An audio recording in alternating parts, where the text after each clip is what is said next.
Ganga versus मंगा।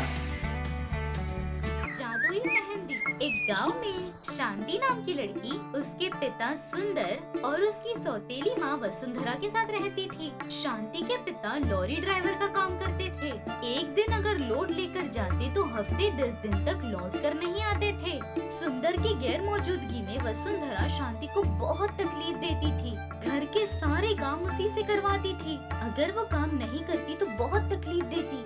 ऐसे एक दिन सुंदर काम पर जाने के लिए तैयार हो रहा था कि शांति उसके पास आकर, पापा क्या बेटा?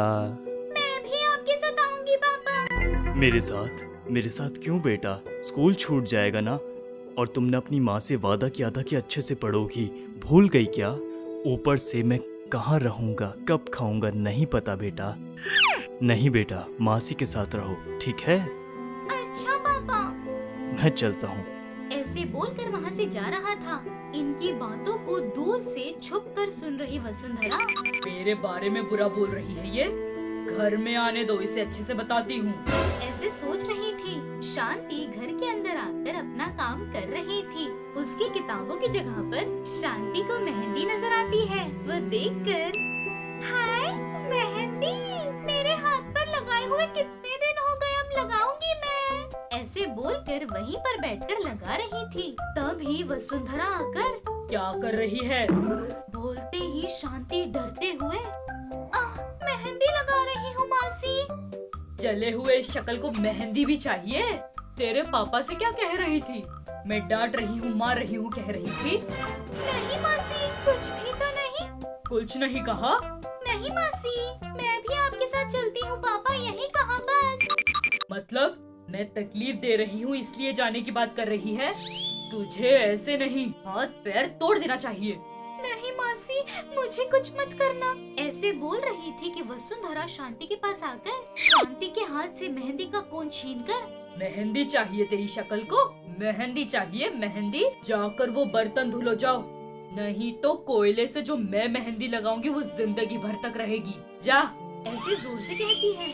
शांति कुछ बोले बिना वहाँ से चली जाती है। सारे बर्तन मांजकर, कपड़े धुलकर फिर घर के अंदर आती है। घर में आते ही, हो गए सारे काम? हाँ मासी, हो गए। घर कौन पोछेगा? घर भी पोछ ले। वो मासी, स्कूल के लिए देर हो रही है। क्या कहा? काम करने कहा तो स्कूल कह रही है? ऐसे आकर शांति को बहुत मारती है। नहीं मासी, मत मारो मासी, प्लीज मासी, मत मारो, मैं पूछती हूँ मासी, मासी मत मारो प्लीज। पोछ, नहीं तो तेरे हाथ तोड़ दूंगी। ऐसे बोलकर वहाँ से चली जाती है। शांति रोते हुए घर पहुँच लेती है। पहुंचकर स्कूल बैग पहनकर स्कूल की तरफ जा रही थी। ऐसे जा रही थी कि रास्ते में एक बुजुर्ग आदमी कंधे पर एक थैली रखकर चलते हुए शांति के सामने आकर, अरे बेटा, मुझे बगल वाले गांव में जाना है, इतनी दूर मैं नहीं चल सकता, बस के टिकट लायक पैसे दे दो बेटा। अरे दादा, मुझे माफ कीजिए, मेरे पास इतने पैसे नहीं। कोई बात नहीं बेटा। ऐसे बोलते ही शांति को थोड़ी दूरी पर एक हाथ गाड़ी दिखाई देती है। वो गाड़ी देखते ही शांति, दादा मैं पैसे तो नहीं दे सकती, लेकिन अगर आपको कोई ऐतराज ना हो तो वो देखो, हाथ गाड़ी पर बिठाकर बगल के गांव में ले जाऊंगी। ऐसे बोलते ही वो बुजुर्ग आदमी बहुत खुश होकर, बहुत खुशी हुई बेटा, मदद करना है ये सोचा तुमने, तुम्हारा दिल बहुत साफ है, इतना ही काफी है। ऐसे बोलकर उसके कंधे पर थैली में से एक डब्बा निकालकर, ये लो बेटा, ये ले लो। क्या है दादा ये? तुम्हारी तकलीफें मुझे पता है बेटा, तुम्हारे अच्छेपन को ये मैं तोहफा दे रहा हूँ। उसमें मेहंदी है बेटा, साधारण मेहंदी नहीं, जादुई मेहंदी। उसे हाथ में लगाकर तुम जो भी पकड़ोगी वो सोना हो जाएगा। किसी बीमार इंसान को छुओगी तो उसकी बीमारी कम हो जाएगी, इससे तुम्हारी तकलीफें भी कम हो जाएंगी। तुम इसका अच्छा इस्तेमाल करोगी, यही सोच रहा हूँ। ऐसे बोलकर वहाँ से चला जाता है। शांति बहुत खुश होकर वो डब्बा लेकर घर आती है। घर आकर मेहंदी लगाती है। लगाने के कुछ देर बाद वसुंधरा, ए, क्या कर रही है? मैंने कहा है बोलकर किराने की दुकान से सामान ले आ, जा। ऐसे कहती है। शांति हाँ कहकर वहाँ से बाहर आती है। ऐसे शांति रोड पर चल रही थी कि पेड़ के नीचे एक औरत अपनी बेटी को गोद में बिठाकर हाथ में एक कटोरा रखकर आने जाने वालों से भीख मांग रही थी। शांति उसके पास जाती है। बेटा, भूख, पैसे दे दो बेटा। ऐसे बोलते ही शांति उसके हाथ में रखा कटोरा पकड़ती है। शांति के पकड़ते ही वो कटोरा सोने में बदल जाता है। वो देखकर वो भिखारी औरत चौंक जाती है। इससे तुम्हारी बेटी को अच्छे से देखो, अब से तुम्हें भीख मांगने की जरूरत नहीं। ऐसे बोलकर वहाँ से जा रही थी। ऐसे और थोड़ा आगे चलकर रोड के बगल में कुष्ठ रोग से जूझ रहा आदमी नजर आता है। उसे कुष्ठ रोग है, इसलिए घर वालों ने ही उसे बाहर कर दिया। शांति उसके पास जाकर उसे पकड़ने की कोशिश कर रही थी कि दूर से कमला नाम की औरत देखकर, ए लड़की, उसे छू मत तो, ऐसे बोल रही थी। फिर भी शांति ने उसे पकड़ लिया। शांति के हाथ लगाते ही उसका सारा रोग खत्म हो जाता है। वो देखकर सभी लोग शॉक हो जाते हैं। कमला आश्चर्य होकर देख रही थी। मुझे रोग आया था, इसलिए मेरे लोगों ने मुझे घर से निकाल दिया था, लेकिन तुम एक अनजान लड़की मेरा रोग कम कर दिया। जिंदगी भर तुम्हारा एहसान नहीं भूलूंगा। ऐसे दोनों हाथ उठाकर शुक्रिया कहता है। शांति धीरे से मुस्कुराकर वहाँ से चली जाती है। मासी के बताए सामान लेकर घर आती है। उसके घर आने से पहले कमला नाम की औरत वसुंधरा को शांति की सारी बातें बताती है। सब जानकर वसुंधरा शांति के आते ही, क्या रे, रोग मिटा रही हो लोगों के? भीख मांगने वाले कटोरे को सोना बना रही हो? क्या चल रहा है? ऐसे जोर से पूछती है। मासी के चिल्लाने से डर कर शांति सब कुछ बताती है। सब सुनकर वसुंधरा, क्या मैजिकल मेहंदी कहाँ है? कहाँ छुपाई है? यही है मासी, अभी दिखाती हूँ। ऐसे दिखा रही थी। वसुंधरा शांति के हाथ से वो मेहंदी छीनकर, तो जैसी लड़की के लिए ये मैजिकल मेहंदी क्यों? ये मेरे पास होना चाहिए। इससे मैं महारानी बनूंगी।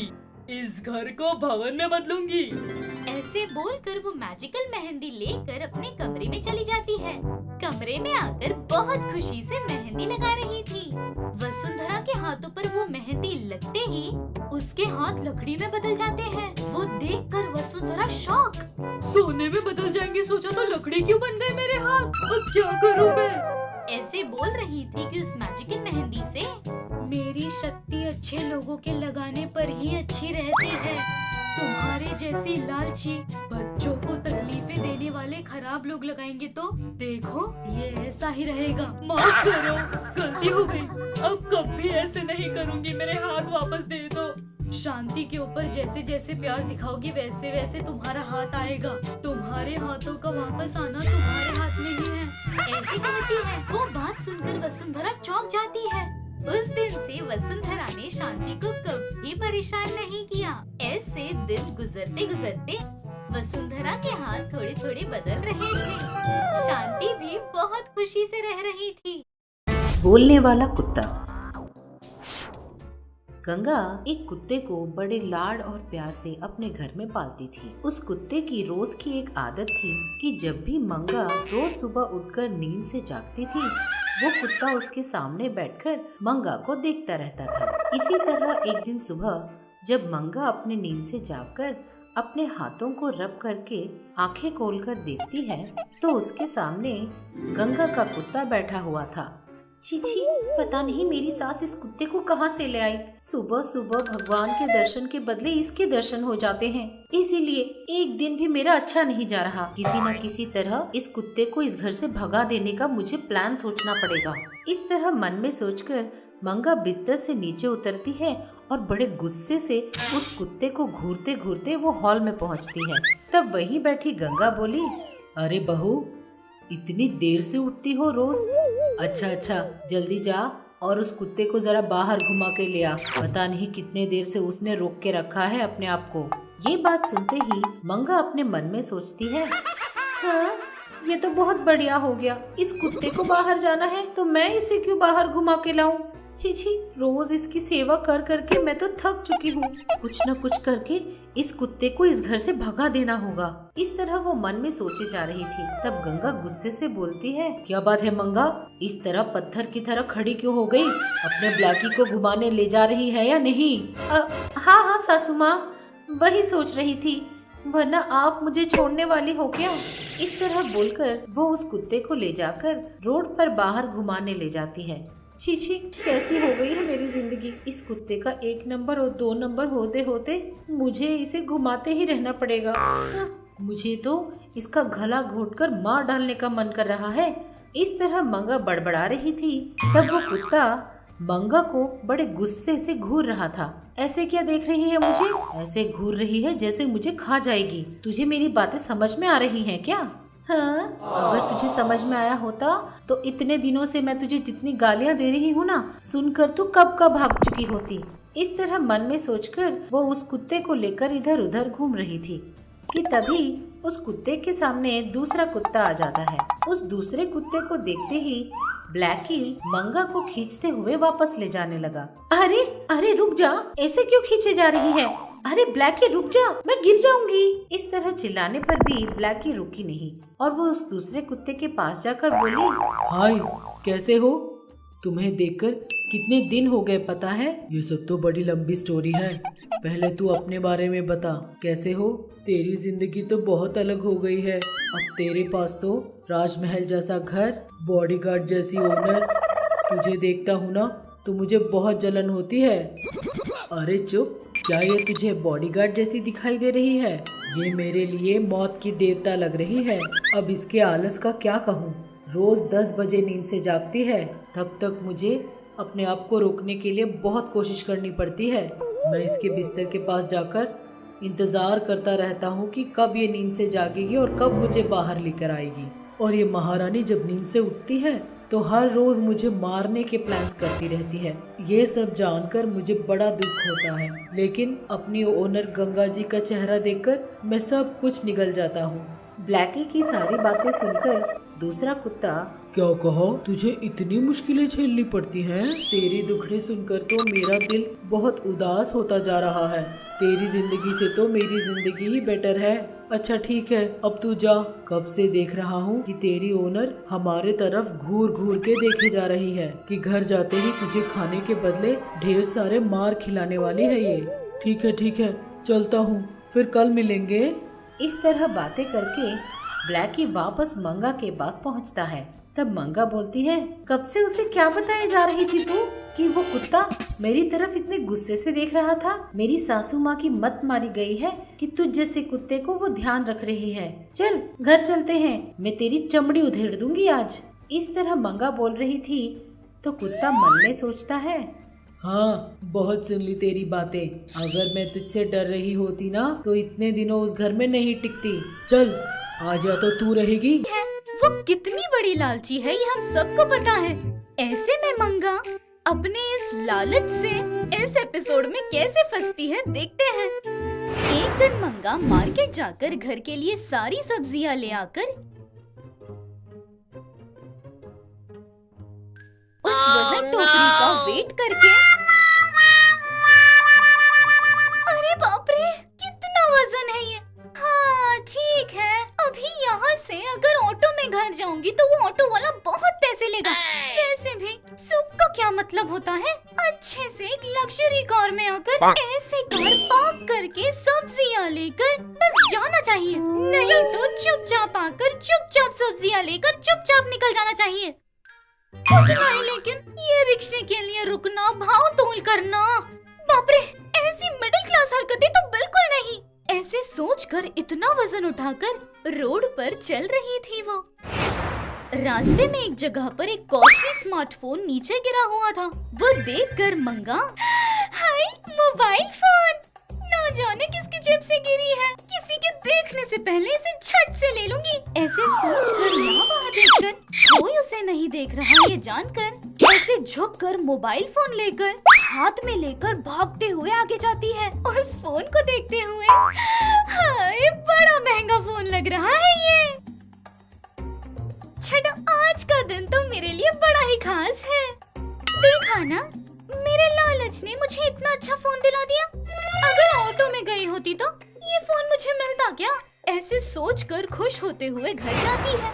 घर जाते ही बहुत खुशी से अपनी सास गंगा से, सासू माँ, सब्जियाँ लेकर आते समय मुझे रास्ते में ये फोन मिला। देखो तो कितना अच्छा है। कैसी हरकत है ये? रोड पर जो भी मिला वो ले आना अच्छी बात होती है क्या? जाकर उसे पुलिस स्टेशन में दे आ। बेचारा ना जाने किसकी मेहनत की कमाई है। अरे ये क्या बात हुई सासू माँ? मेहनत की कमाई को संभाल कर रखना चाहिए, ऐसे फेंकते हैं क्या? और वैसे भी ये फोन मुझे मिला है, मैं ज्यादा लकी हूँ इसलिए अब जल रही है मुझसे। ऐसे अपनी सास को ये बात कहकर वो अंदर चली जाती है और उस दिन से उस फोन को देखकर बहुत ज्यादा खुश हुआ करती। ऐसे 2 दिन गुजरने के बाद एक दिन सासू माँ कोई नामकरण के फंक्शन पर जाते हुए मंगा से, मंगा, ए बहू कहाँ है रे? और कहाँ रहूंगी? रसोई घर में बर्तन धुलना, खाना बनाना, कुकर में पक रहे दाल की तरह रसोई घर की गर्मी में तपना, यही तो होती है ना बहू की जिंदगी। ऐसे एकदम भारी भरकम सेंटिमेंटल डायलॉग्स मारती है। वो सुनकर गंगा, हाँ ठीक है। तू क्या काम करती है मुझे नहीं पता। पहले मुझे ये बता तू कितने बजे उठी सुबह, टक से बता। बोल दिया सासू माँ। फालतू हरकतों में तो माहिर है तू। ठीक है लेकिन मैं वो रमना के घर नामकरण पर जा रही हूँ, घर का ख्याल रखना, यहाँ वहाँ नहीं जाना। ऐसे कहते ही मंगा अंदर ही अंदर, हाँ, जैसे कि इतने से समय में कोई हमारा घर खरीदने आएगा और मैं बेचकर चली जाऊंगी, अच्छे से ही देखूंगी। क्या हुआ, कुछ समझ आया या नहीं? ऐसे मुंह में ही क्या बड़बड़ा रही है? ठीक है, तेरे साथ तो हमेशा रहना है, जाकर आती हूँ। ऐसे वो नामकरण के लिए चली जाती है। ऐसे गंगा के जाने के कुछ समय बाद